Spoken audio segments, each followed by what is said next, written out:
નમસ્કાર ખેડૂત મિત્રો, આજે તારીખ 8 એપ્રિલ 2026 આજે આપણે કપાસના તમામ માર્કેટ યાર્ડના તાજા બજાર ભાવ જાણીશું। આજે પણ ઘણા બધા માર્કેટ યાર્ડમાં 1800 પ્લસ કપાસની બજાર ચાલી રહી છે। આ સપ્તાહમાં સારી એવી મોટી એવી તેજી કપાસની બજારમાં જોવા મળી રહી છે અને બોટાદની અંદર 1870 રૂપિયા સૌથી ઊંચા ભાવ નોંધાઈ રહ્યા છે। ખાસ તો મિત્રો અત્યારે છેલ્લે કપાસની બજારમાં સુધારા સાથે વેપાર થઈ રહ્યા છે અને રેકોર્ડ બ્રેક સપાટી 1800 તેમજ તેના કરતાં વધુ પણ જોવા મળી રહી છે। એવરેજ બજાર 1800 આસપાસ આજે દેખાઈ રહી છે। તો ચાલો મિત્રો આપણે જાણી લઈએ કે તમામ માર્કેટ યાર્ડની અંદર આજે કપાસના ભાવ શું ચાલી રહ્યા હતા।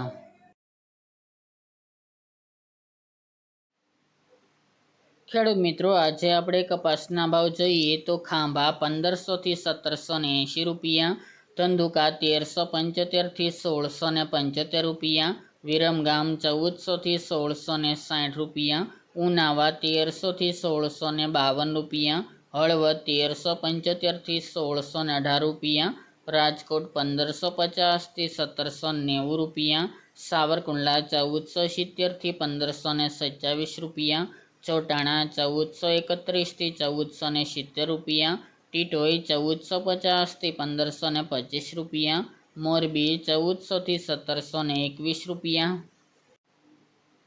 બાબરા 1610 થી 1835 રૂપિયા, વિસનગર 1300 થી 1800 રૂપિયા, બોટાદ 1450 થી 1870 રૂપિયા, જામનગર 1000 થી 1680 રૂપિયા, જામજોધપુર 1400 થી 1810 રૂપિયા, અંજાર 1500 થી 1762 રૂપિયા, વિજાપુર 1600 થી 1791 રૂપિયા, જસદણ 1500 થી 1820 રૂપિયા, તળાજા 1355 થી 1650 રૂપિયા અને અમરેલી 930 થી 1800 રૂપિયા।